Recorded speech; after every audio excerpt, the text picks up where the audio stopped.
ఏలూరు జిల్లా పర్యటనలో మంత్రి నారాయణ కీలక సమీక్ష నిర్వహించారు. ఏలూరు మున్సిపల్ కార్పొరేషన్ కార్యాలయంలో అధికారులు, ప్రజాప్రతినిధులతో సమావేశం మంత్రి ఈఎల్యూ డిఏ పరిధిలోని అభివృద్ధి పనులు, నిధుల కేటాయింపులపై చర్చించారు. ఈ సందర్భంగా మున్సిపాలిటీల్లో మౌలిక వస్తువుల కోసం 57 కోట్లను కేటాయించినట్లు వెల్లడించారు. అనంతరం శనివారపుపేటలో 35 ఎకరాల్లో అభివృద్ధి చేసిన లేఅవుట్ను పరిశీలించారు. అనంతరం మంత్రి నారాయణ అమరావతి నిర్మాణం, టిడ్కో ఇల్లు, మున్సిపల్ అభివృద్ధి, అలాగే వైసీపీపై విమర్శలతో పలు కీలక వ్యాఖ్యలు చేశారు. ఏలూరు జిల్లా పర్యటనలో మంత్రి నారాయణ కీలక సమీక్ష నిర్వహించారు. ఏలూరు మున్సిపల్ కార్పొరేషన్ కార్యాలయంలో అధికారులు, ప్రజాప్రతినిధులతో సమావేశం మంత్రి ఈఎల్యూ డిఏ పరిధిలోని అభివృద్ధి పనులు, నిధుల కేటాయింపులపై చర్చించారు.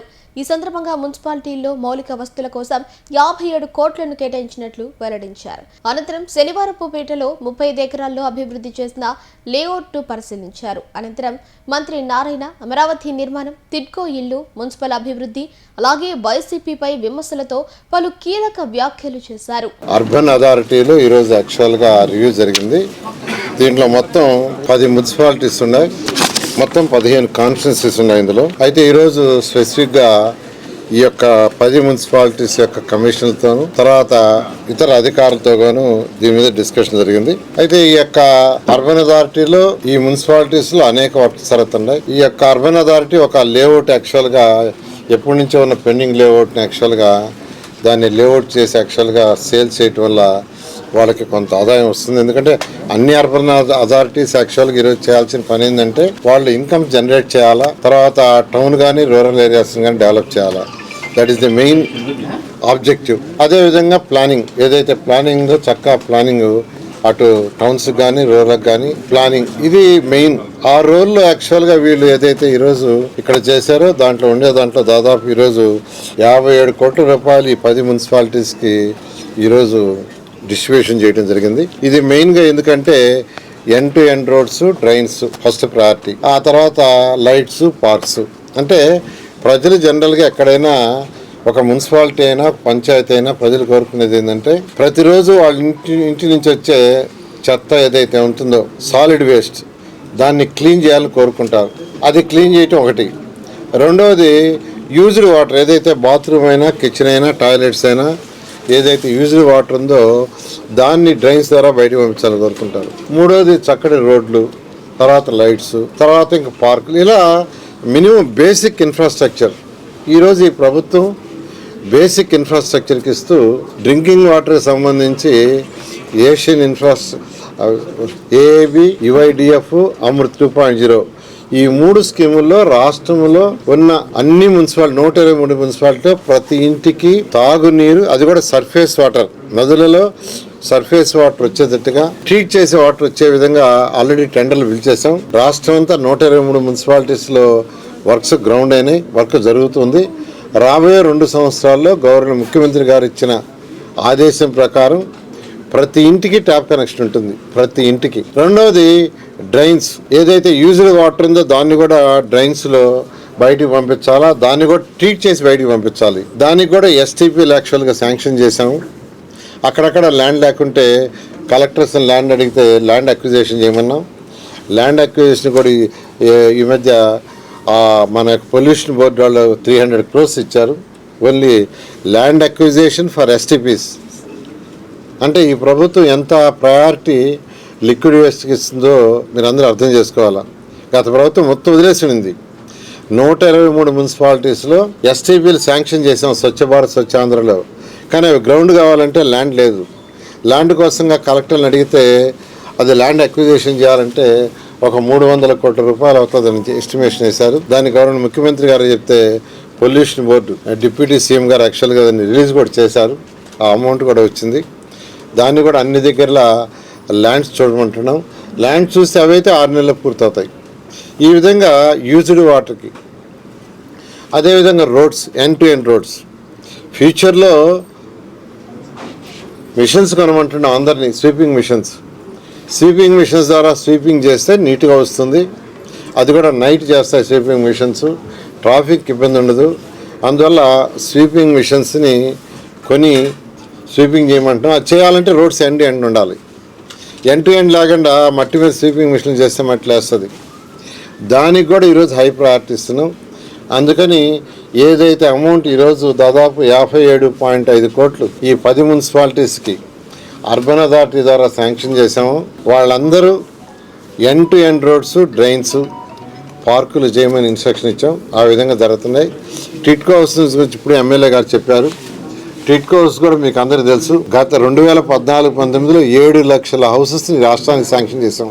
గత ప్రభుత్వం దాన్ని 2,61,000 కుదిర్చింది. కానీ అవంటే అవి కూడా పూర్తి చేయాల. ఈ ప్రభుత్వం వచ్చిన తర్వాత పూర్తి చేసి మన 1 లక్ష హౌసెస్ని హ్యాండ్ ఓవర్ చేసాం. మిగతావి కూడా అక్టోబర్లో కొన్ని, డిసెంబర్లో కొన్ని పూర్తి అయ్యేట్టుగా ప్లాన్ చేసాం. ఇప్పుడు ఎమ్మెల్యే గారు అడిగారు. ఆల్రెడీ ఆ ఏజెన్సీ వర్క్ స్టార్ట్ చేశారు. అయితే దాన్ని ఫాస్టప్ చేయమని ఎమ్మెల్యే గారు అడిగారు. నేను మొన్నే రివ్యూ చేశాను వాళ్ళతోటే. అవి కూడా కంప్లీట్ చేసి వాళ్ళకి ఇవ్వటం జరుగుతుంది.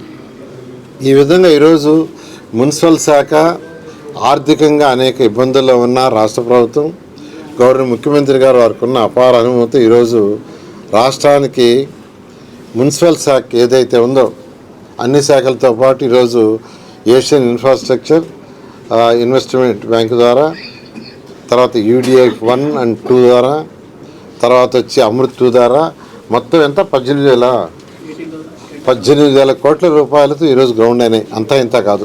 అన్ని శాఖలతో పాటు ఈరోజు ఏషియన్ ఇన్ఫ్రాస్ట్రక్చర్ ఇన్వెస్ట్మెంట్ బ్యాంక్ ద్వారా, తర్వాత UDF 1 and 2 ద్వారా, తర్వాత వచ్చి అమృత్ 2 ద్వారా మొత్తం ఎంత 18,000 కోట్ల రూపాయలతో ఈరోజు గ్రౌండ్ అయినాయి. అంతా ఇంత కాదు. 18,000 కోట్ల రూపాయలు. అర్బన్ ఛాలెంజ్ ఫండ్ మన రాష్ట్రానికి 14,000 కోట్లు శాంక్షన్ అయింది. అందులో 3,650 సెంట్రల్ గవర్నమెంట్ ఇస్తుంది. మిగతాది రాష్ట్ర ప్రభుత్వం మున్సిపాలిటీస్ లోన్ తీసుకుంటుంది. ఆల్రెడీ అందులో 2,200కి ప్రాజెక్టులు కూడా శాంక్షన్ చేశారు. వాటికి టెండర్ కూడా పోతున్నారు, విశాఖపట్నం అండ్ విజయవాడ. అదేవిధంగా ఈ 10 మున్సిపాలిటీస్ కూడా శాంక్షన్ అయింది. దానికి కూడా తొందరలో టెండర్లు పిలుస్తారు. ఈ విధంగా ఈ రాష్ట్రంలో ఉన్న 120 మున్సిపాలిటీస్లో ఈ ప్రభుత్వం ఫస్ట్ ప్రయారిటీ డ్రింకింగ్ వాటర్, తర్వాత డ్రైన్స్, రోడ్స్, లైట్స్, తర్వాత పార్కులు, కమ్యూనిటీ హాల్స్, స్కూల్స్ ఈ విధంగా చేస్తుంది. ఏదైనా రాబోయే 2 సంవత్సరాలు ఇవన్నీ పూర్తి చేయడం జరుగుతుంది. అమరావతిని నాలెడ్జ్ సిటీగా ముఖ్యమంత్రి గారు డిక్లేర్ చేశారండి. అమరావతిలో 5 లక్షల మంది విద్యార్థులు చదివేటట్టుగా అక్కడ యూనివర్సిటీస్కి, స్కూల్స్కి, కాలేజీలకి ఇవ్వన్నారు. ఇప్పటికే విట్టు, SRM, అమృతమయ్య వచ్చారు. ఆల్రెడీ 50,000 మంది విద్యార్థులు చదువుతున్నారు. మిగతా వాళ్ళు కూడా కన్స్ట్రక్షన్ చేయబోతున్నారు. బిట్స్ పిల్లని వాళ్ళందరూ కూడా. ఇవన్నీ పూర్తయితే అక్కడ ఫస్ట్ 5 లక్షల మంది విద్యార్థులు చదువుతారు. That is the plan. ఎప్పుడైతే 5 లక్షల మంది విద్యార్థులు చదువుతారో ఆ విద్యార్థులకు చదువు చెప్పే స్టాఫ్ కావచ్చు, వాళ్ళకి ఇచ్చే ఫెసిలిటీస్, ఫుడ్ కానీ వీటన్నిటితో అక్కడ ఎకో సిస్టమ్ డెవలప్ అవుద్ది. అంటే ఎంప్లాయీస్ వస్తారు, ఎంప్లాయీస్కి ఇల్లు కావాలా, వాళ్ళ పిల్లలకు చదువు స్కూల్ కావాలా, వాళ్ళ పిల్లలకి వాళ్ళకందరికీ హాస్పిటల్స్ కావాలా, ఆటోమేటిక్గా అన్నీ డెవలప్ అవుతాయి. అలా గౌరవ ముఖ్యమంత్రి గారు రాయలసీమకి solar projects, hardware industries, electronic industry plan చేశారు. విశాఖపట్నంకి IT అండ్ స్టీల్ ప్లాంట్ ఫార్మస్ చేశారు. అదేవిధంగా అమరావతి రాజధానికి ఈరోజు దాన్ని knowledge city plus soft industries ఏదైతే నాన్ పొల్యూటెడ్ ఉందో దానికి ప్రత్యేకంగా 2,000 ఎకరాలు యాక్చువల్గా మార్చేయమన్నారు. ఆ విధంగా చేస్తున్నారు. కాబట్టి అన్ని జిల్లాలు 28 జిల్లాలకి సమతుల్యంగా ఈరోజు అటు రాయలసీమ కావచ్చు, కోస్తా కావచ్చు, లేదా ఉత్తరాంధ్ర కావచ్చు బ్యాలెన్స్ చేస్తున్నారు.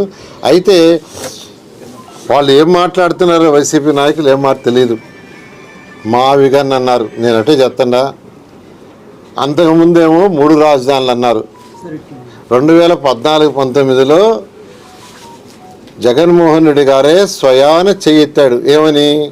అమరావతి రాజధాని మేము ఒప్పుకుంటున్నాం, 30,000 ఎకరాలు ఇక్కడ కావాలది రికార్డ్ అయింది. ఏది అసెంబ్లీలో 30,000 ఎకరాలు కావాలా అమరావతి రాజధాని. తర్వాత మళ్ళీ మాట మార్చేసి ప్రభుత్వం రాగానే 3 ముక్కల ఆట 3 రాజధానులు అన్నారు. రాజకీయం కోసంగా దాన్ని చెప్పారు. అది అయిపోయి రాజధాని 5 సంవత్సరాలు నాశనం చేశారు. మళ్ళీ ఈ ప్రభుత్వం రాగానే రాజధాని టేకప్ చేసి ఎంతో వేగవంతంగా జరుగుతుంది. అంతా వేగంగా నయా రాయ్పూర్ తీసుకోండి, ఎన్ని సంవత్సరాలు అయింది? మోర్ దెన్ 20 years అయింది. ఇంతవరకు ఎలా ఉందో చూడండి. చండీగఢ్ ఎప్పుడు.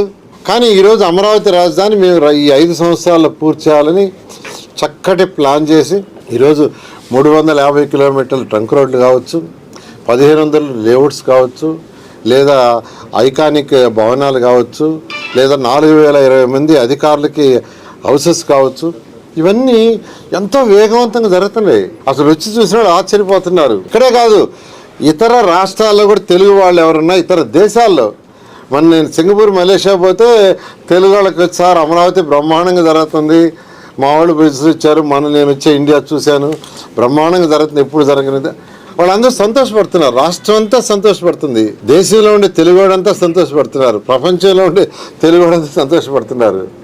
ఈ మధ్యలో మళ్ళీ మావిగన్ అంటే ఇప్పుడు మావిగన్ తీసుకొచ్చి మచిలీపట్నం అని తీసుకొస్తే అంటే 3 వదిలేసినట్టేనా? అంటే రాయలసీమను వదిలేశారు, అంటే ఉత్తరాంధ్రాన్ని వదిలేశారు, ఆ కోసం దక్షిణాంధ్రాన్ని. ఇంకా రోజుకొక మాట చేస్తే నాయకుడు ఎలా అవుతారండి? అసలు అన్నిటికీ కూడా చెప్తాను, మన స్ట్రక్చర్లో రాష్ట్ర ప్రజలందరూ తెలుసుకోవాల్సింది ఏంటంటే, మన స్ట్రక్చర్లో, మన అడ్మినిస్ట్రేషన్ స్ట్రక్చర్లో, మన రాజ్యాంగంలో ఒకటి అసెంబ్లీ అనేది ఉంటుంది. ప్రజల చేత ఎన్నుకోబడిన నాయకులు అసెంబ్లీలో ప్రజలకు కావలసిన అవసరాలను బట్టి చట్టాలు తయారు చేస్తారు. ఆ చట్టాలను ఎగ్జిక్యూట్ చేసేది అధికారులు, ఐఏఎస్ ఆఫీసర్లు కావచ్చు, వాళ్ళ కింద ఉన్న ఆఫీసర్లు కావచ్చు. సో వాటిని ఎగ్జిక్యూషన్ చేయాల్సిన బాధ్యత వాళ్ళది. వాళ్ళు సరిగా చేస్తడం లేదనేది దాన్ని కరెక్ట్ చేసేది కోర్టులు. ఎవరైనా తప్పు చేస్తుంటే దాన్ని కరెక్ట్ చేసేది కోర్టులు. సరే, మన సిస్టంలో 3 ఉన్నాయి. ఒకటి శాసనసభలో శాసనాలు ప్రజలకు కావాల్సిన అవసరాల ప్రకారం చేయటం, అది ప్రజాప్రతినిధులు, ప్రజల చేత ఎన్నుకోబడిన వాళ్ళు. ఇంప్లిమెంట్ చేసేది అధికారులు. దాన్ని కరెక్ట్గా చేస్తడం లేదా, ఆ శాసనాలని అధికారులు చేస్తున్నారా లేదా తప్పు చేస్తున్నారంటూ కోర్టులు దాన్ని కరెక్ట్ చేస్తాయి. అది మన సిస్టమ్. ఇవన్నీ ఒకే దగ్గర ఉంటే పరిపాలన సులువుగా ఉంటుంది. అసలు ఒక దగ్గర అసెంబ్లీ ఉండి ఒక దగ్గర హైకోర్టు ఉంటే అసలు అది మీనింగ్లెస్. ఐఏఎస్ ఆఫీసర్లు కోర్టుకు రమ్మంటుంటారు, అధికారులు కోర్టు రమ్మంటుంటారు. అంటే అమరావతిలో అసెంబ్లీ ఉండి ఇంకో దగ్గర సెక్రటరియట్ ఉండి, విశాఖపట్నంలో సెక్రటరియట్ ఉండి హైకోర్టు అక్కడెక్కడ ఉంటే ఈ అధికారులు తిరుగుతూ ఉంటేనా? అసలు పరిపాలన సవ్యంగా జరగాలంటే అన్నీ ఒక దగ్గర ఉండే. ప్రపంచంలో ఎక్కడైనా అంతే, ప్రపంచంలో ఎక్కడైనా ఉండేది ఆ విధంగా. అట్లాంటి చక్కటిది ముఖ్యమంత్రి. ఇంకా ముఖ్యమంత్రి గారు ఏం చేశారు? సెక్రటరీస్ కావచ్చు, హెచ్ఓడీలు కావచ్చు, వాళ్ళ కింద ఉన్న వాళ్ళు కావచ్చు, అందరూ ఒకే బిల్డింగ్ లో, వీలైతే ఒకే ఫ్లోరు, లేకంటే 2 ఫ్లోర్లలో ఉండాలా. ఎవరైనా ఒక వ్యక్తి పనికి వస్తే మినిస్టర్ కలిశారు, వెంటనే మినిస్టర్ కింద వాళ్ళకి చెప్పారు, సెక్రటరీని పోయి కలవచ్చు, వెంటనే హెచ్ఓడీని పోయి కలవచ్చు, సూపరింటెండెంట్ కలవచ్చు, పని అయిపోతుంది, ఎవరికి ఇబ్బంది ఉండదు. ఈరోజు పని కావాలంటే అట్టుంది, సెక్రటరీ అంటే అమరావతికి వస్తున్నారు, వాళ్ళు హెచ్ఓడీని కలవాలంటే గుంటూరు, విజయవాడ పోవాల్సి వస్తుంది.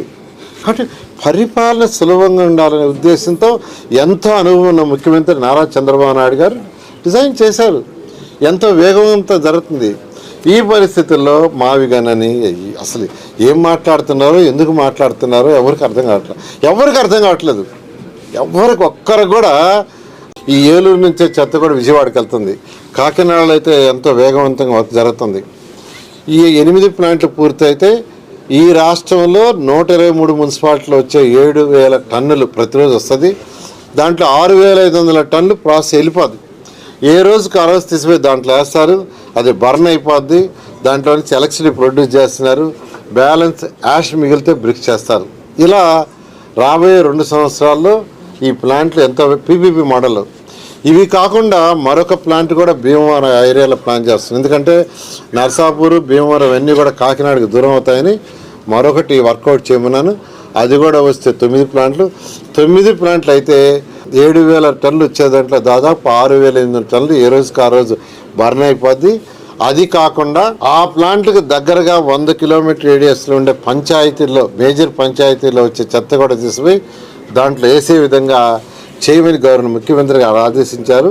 ఆ విధంగా వాటిల్లో వచ్చే 3,000 టన్నులు కూడా ఈ ప్లాంట్కి పోతుంది. ఆ విధంగా చేస్తున్నాం. ఎందుకనంటే డెవలప్డ్ కంట్రీస్ ఈరోజు తీసుకుంటే చైనాలో 1,100 ప్లాంట్లు ఉన్నాయి. 1,100 2014-19లో 350 ఉన్నాయి. నేను స్టడీ చేశా. మొన్న స్టడీ చేస్తే 1,100. జపాన్లో 1000 ఉన్నాయి. టోక్యో 50 డివిజన్లు అయితే 2014-19లో 50 డివిజన్లో 47 ఉండే వాళ్ళకి. అంటే ఈ డెవలప్డ్ కంట్రీస్ ఎప్పుడో చాలా అడ్వాన్స్కి వెళ్ళిపోయినాయి. చిన్నది సింగపూర్లో 14-19లో 4 ఉంటే ఇప్పుడు 7 కన్స్ట్రక్ట్ చేస్తున్నారు. మరొక 3 చిన్నది. కాబట్టి ముఖ్యమంత్రి గారు ఇవన్నీ ఆలోచించే ముఖ్యమంత్రి గారు 14-19లో 10 శాంక్షన్ చేస్తే గత ప్రభుత్వం వాటి తీసి అవతల పారేస్తుంది. అంటే విజన్ లేక. ఏదేమైనప్పటికీ రాబోయే 2 సంవత్సరాలు ఈ వేస్ట్ ఎనర్జీ ప్లాంట్స్ వస్తాయి. ఎక్కడా అసలు చెత్త కుప్పలు అనే మాటే ఉండదు. రూరల్ ఏదైతే సర్వే చేస్తూ అవకతవకలు చేసిందో అలా జరగకూడదు అనే దాంతోనే నక్ష అనే ఒక ప్రోగ్రాం ఉంది. ఆ ప్రోగ్రాంలో ఆల్రెడీ స్టార్ట్ చేసాం. అయితే అక్కడ ఏం చెప్పామంటే ఒకటే నిదానంగా చేయండి, తొందరొద్దు. గత ప్రభుత్వం చేసినట్టుగా అవకతవకలు చేసి 2020లో దీంట్లో పెట్టొద్దు అని చెప్పాం. ప్రాసెస్ జరుగుతూ ఉంది. నిదానంగా చేయమన్నా తప్పులు లేకుండా కొంత టైం తీసుకొని చేయటం జరుగుతుంది. ప్రజెంట్ ఈ యొక్క ఎస్ఆర్ ఇవన్నీ జరగటం వల్ల మ్యాన్ పవర్ అంతా దానికి పెట్టలేం కాబట్టి అది కొద్దిగా నిదానంగా టైం తీసుకొని చేయటం జరుగుతుంది.